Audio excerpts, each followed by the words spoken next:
మానిటైజేషన్‌కి ముందు షార్ట్స్ బెటరా? Long videos బెటరా? అనేసి అడుగుతున్నారు. నేనెప్పుడు చెప్పినా లాంగ్ వీడియోసే బెటర్ అని చెప్తానండి. కానీ యూట్యూబ్ మాత్రం షార్ట్స్‌ని ఎక్కువ ప్రమోట్ చేస్తది. కానీ ఇక్కడ ఎప్పుడైనా సరే మన ఛానల్ జెన్యూన్‌గా, కరెక్ట్‌గా గ్రో అవ్వాలి అంటే మాత్రం లాంగ్ వీడియోసే బెటరు. ఫస్ట్ థింగ్ ఏంటంటే లాంగ్ వీడియోస్‌లో ఉన్న బెనిఫిట్ ఇప్పుడు మనకి మానిటైజేషన్ అనేది 2 విధాలుగా చేసుకోవచ్చు. షార్ట్స్ ద్వారా చేయొచ్చు, లాంగ్ వీడియోస్ ద్వారా కూడా చేయొచ్చు కదా! సో, అలా చేసేటప్పుడు మనం షార్ట్స్ ద్వారా మానిటైజేషన్ చేయాలి అంటే లాస్ట్ 90 డేస్‌లో 10,000,000 వ్యూస్ వస్తేనే మానిటైజేషన్ అవుతుంది. ఇప్పుడు ఏమవుతుందంటే లక్కీగా 3,000,000 వ్యూస్ ఏముంది ఒక వీడియో వైరల్ అయినా లేదంటే మిగతా వీడియోస్‌కి వ్యూస్ వచ్చి అలా 3,000,000 వ్యూస్ వచ్చేస్తున్నాయి లాస్ట్ 90 డేస్‌లో. 500 సబ్స్క్రైబర్స్ ఈజీగా వచ్చేస్తున్నారు. అలా వచ్చిన తర్వాత మానిటైజేషన్ అయిపోతుంది. అలా అయిన తర్వాత కంప్లీట్ మానిటైజేషన్ అవ్వడానికి సంవత్సరాలు కూడా పడుతుంది కొంతమందికి. ఇప్పుడు లాస్ట్ ఇయర్ ఒకళ్ళకి 3,000,000 వ్యూస్ వచ్చాయి. ఇప్పటి వరకు వాళ్ళకి 10,000,000 వ్యూస్ రాలా. ఎందుకు? ఆ షార్ట్స్ ఇంకా రీచ్ అవ్వట్లా. అప్పుడేదో లక్కీగా ఒక షార్ట్ రీచ్ అయ్యి 3,000,000 వ్యూస్ వచ్చేసాయి. సో, అలా ఉంటుంది షార్ట్స్‌తో.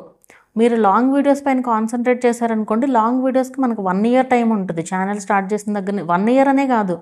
ఎప్పుడైనా ఈ రోజు నుంచి లాస్ట్ 365 డేస్‌లో మనకి ఎప్పుడైతే వాచ్ అవర్స్ వస్తాయో అప్పుడు మానిటైజేషన్ అవుతుంది కదా! సో, మనకి చాలా టైం ఉన్నట్టు. మనం ఒకరోజు పోనీ పెట్టకపోయినా కుదరకో ఏదో ఒకరోజు పెట్టకపోయినా ఒకరోజు పెట్టినా ప్రాబ్లమ్ ఉండదు. బట్ ఈ షార్ట్స్ లాస్ట్ 90 డేస్‌లోనే 10,000,000 వ్యూస్ రావాలంటే చాలా చాలా చాలా కష్టం వైరల్ అవ్వకుండా. మనం ఎన్ని షార్ట్స్ పెట్టినా అవి వైరల్ అయితేనే కదా వ్యూస్ వచ్చేది. సో, ఎప్పుడైనా లాంగ్ వీడియోసే బెటర్ అండ్ ఫ్యూచర్‌లో కూడా లాంగ్ వీడియోస్ కూడా మీకు రెవెన్యూ కూడా లాంగ్ వీడియోస్‌లోనే ఎక్కువ వస్తది. ఇప్పుడు షార్ట్స్‌లో పెంచారు గానీ, బట్ ఎంత పెరిగినా లాంగ్ వీడియోస్‌కి వచ్చినంత రెవెన్యూ అయితే రాదు కదా! అండ్ ఇంకోటేంటంటే షార్ట్స్ ద్వారా రీచ్ వచ్చిందనుకోండి, ఛానల్ ఫాస్ట్‌గా గ్రో అవుద్ది. అది ఓకే. ఛానల్ ఫాస్ట్‌గా గ్రో అయినా సరే, అక్కడ మీకు వ్యూస్ రావు లాంగ్ వీడియోస్‌కి. షార్ట్స్ ఫర్ సపోజ్ కనిపించకుండా చేసే వీడియోస్ అనుకోండి, పెద్ద బెనిఫిట్ ఏమి ఉండదు ఛానల్‌కి. షార్ట్స్ ఎంత వచ్చిన వ్యూస్, లాంగ్ వీడియోస్‌లో గనక మనం ఇలా పెట్టామనుకోండి వ్యూస్ ఏమి రావు. సేమ్ కుకింగ్ వీడియోస్ పెట్టామనుకోండి రెండిట్లోనూ.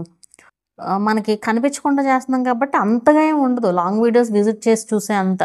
ఎప్పుడైతే కనిపించేవాళ్ళు చేస్తూ ఉంటారో షార్ట్స్, ఆ కనిపిస్తూ చేసేవాళ్ళ షార్ట్స్‌కి మంచి రీచ్ వస్తది కదా!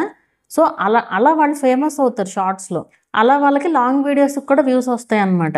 సో, షార్ట్స్ మాత్రం కనిపిస్తూ చేసే వాళ్ళకి బెటర్ అండి. ఛానల్ గ్రోత్‌కి కూడా మంచి హెల్ప్ అవుతదది. కనిపిస్తూ చేసేవాళ్ళు ఇప్పుడు కనిపిస్తూ చేస్తున్నప్పుడు వాళ్ళు వ్యూస్ వస్తున్నాయి అనుకోండి, వాళ్ళు ఏం చేస్తారంటే ఆడియన్స్ ఛానల్‌ని కూడా విజిట్ చేసి చూసే ఛాన్స్ అయితే ఉంటదనమాట.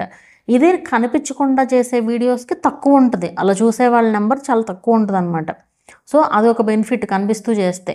అప్పుడు గ్రో అయ్యే ఛాన్సెస్ ఉంటాయి. బట్ కనిపించకుండా చేసే వాళ్ళకి మాత్రం ఇదే బెటర్ అండి. లాంగ్ వీడియోసే బెటర్ అండ్ లాంగ్ వీడియోస్ నుంచినే మీకు రెవెన్యూ వస్తది. అది కాకపోతే ఛానల్ స్లోగా గ్రో అవుతది అంతే. మీకు ఊరికే సబ్స్క్రైబర్స్ నంబర్ ఎక్కువ ఉండి ఇది ఉన్నా వేస్టే కదా వ్యూస్ రానప్పుడు. అండ్ ఇంకోటి లాంగ్ వీడియోస్ పెట్టండి అని చెప్పడానికి ఇంకో రీజన్ ఏంటంటే, లాంగ్ వీడియోస్ పెట్టేటట్టయితే కొంచెం కంటెంట్ గురించి ఆలోచిస్తారు జనాలు. కంటెంట్ గురించి ఆలోచించకుండా ఏది పడితే అది పెట్టరు జనరల్‌గా లాంగ్ వీడియోస్‌లో అయితే. షార్ట్స్‌లో అనుకోండి షార్ట్ ఏముంది ఈజీ కదా! ఊరికే ఏది పడితే అది తీసేయడం, మ్యూజిక్‌తో పెట్టేయడం ఇట్లా. అవి యూట్యూబ్ రూల్ ప్రకారం ఉండకపోవడం, ఏదో ఒక ఇష్యూ రావడం ఇయన్నీ ఉంటాయి. అదే మీరు లాంగ్ వీడియో పెట్టాలి అంటే ఆలోచించాలి. మీ బుర్రకి పదును పెట్టాలి. ఏం పెడదాము అనేసి గ్యారంటీగా ఆలోచిస్తారు. మీకు ఏయో ఒక ఐడియాస్ వస్తాయి. ఏదో ఒకటి ఛానల్ రన్ చేయడానికి ఏదో ఒకటి పెడదాంలే షార్ట్ అనుకుంటే వేస్ట్ మళ్ళీ అది. ఏదో ఒకటి పెట్టకూడదు కదా యూట్యూబ్‌లో. సో, ఏది పెట్టినా ఉపయోగకరంగా ఉండాలి కాబట్టి మనం ఆలోచించాలి. అప్పుడే లాంగ్ వీడియోస్ పెడతాం మనం. లాంగ్ వీడియో ఊరికే ఏదో ఒకటి పెట్టలేము షార్ట్ లాగా. అండ్ మ్యూజిక్ అన్ని టైప్ ఆఫ్ వీడియోస్‌కి యూజ్ చేయకూడదు. షార్ట్‌లో ఎప్పుడన్నా బద్ధకం వచ్చిందనుకోండి, ఊరికే ఏదో ఒక వీడియో పెట్టేసి మ్యూజిక్ పెట్టి వదిలేయడం. సో, ఇట్లాంటివన్నీ మన ఛానల్‌కి ప్రాబ్లమ్సేననమాట. సో, అందుకు నేను ఎప్పుడైనా సరే లాంగ్ వీడియోసే బెటర్ అనేది సజెస్ట్ చేసేది అందుకే ఎప్పుడైనా సరే. ఎందుకంటే మనకు 1 ఇయర్ టైం ఉంటది. లాస్ట్ 365 డేస్‌లో ఎప్పుడైతే 4,000 వాచ్ అవర్స్ వస్తాయో అప్పుడు మానిటైజేషన్ చేసుకోవచ్చు హ్యాపీగా. సో, నేను దీని గురించి ఇంతకుముందు కూడా వీడియో చేశానండి. అప్పట్లో ఆ వీడియోకి పెద్ద వ్యూస్ రాలేదు. అంత ఎక్కువ రీచ్ కూడా లేదు ఆ టైంలో నా ఛానల్‌కి. సో, ఇప్పుడు ఇంకెక్కువ మందికి తెలుస్తది అన్న ఉద్దేశంతో నేను ఈ వీడియో అయితే చేస్తున్నాను. ఎప్పుడైనా మన ఛానల్‌కి లాంగ్ వీడియోసే బెనిఫిట్ షార్ట్స్ కంటే కూడా. కాకపోతే షార్ట్స్ ద్వారా ఏంటంటే రీచ్ ఫాస్ట్‌గా వస్తది. కాకపోతే మనకి ఊరికే సబ్స్క్రైబర్స్ ఉన్నా వేస్ట్ కదా అది.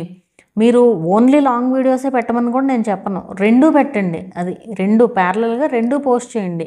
కానీ లాంగ్ వీడియోస్నే ఎక్కువగా కాన్సన్ట్రేట్ చేయండి. ఏ కంటెంట్ పెడదాము, ఎలా రికార్డ్ చేద్దాము, ఇట్లా ఆలోచించి పెట్టండి ఏం చేసినా సరే. సో లాంగ్ వీడియోస్ ద్వారా వచ్చిన గ్రోత్ అనేది మీకు రెవెన్యూ కూడా ఎక్కువ ఇస్తుంది అనమాట. మనం ఇప్పుడు షార్ట్ చేయాలన్నా కష్టపడాల్సిందే, లాంగ్ వీడియో చేయాలన్నా కష్టపడాల్సిందే. అదేదో మనం లాంగ్ వీడియో కోసం కాస్త టైం స్పెండ్ చేసి చేసామనుకోండి, ఎంతో కొంత రెవెన్యూ వస్తుంది కదా. అండ్ దీని గురించి మీ ఒపీనియన్ ఏంటి అనేది కూడా కింద కామెంట్ చేయండి. సో ఎవరి ఒపీనియన్ ఏంటి అనేది కూడా తెలుస్తుంది. పాజిటివ్ అయినా నెగిటివ్ అయినా ఏదైనా రాయొచ్చండి, ఏ ప్రాబ్లము లేదు. ఇది మీ ఒపీనియన్, మీరు చెప్తున్నారు అంతే.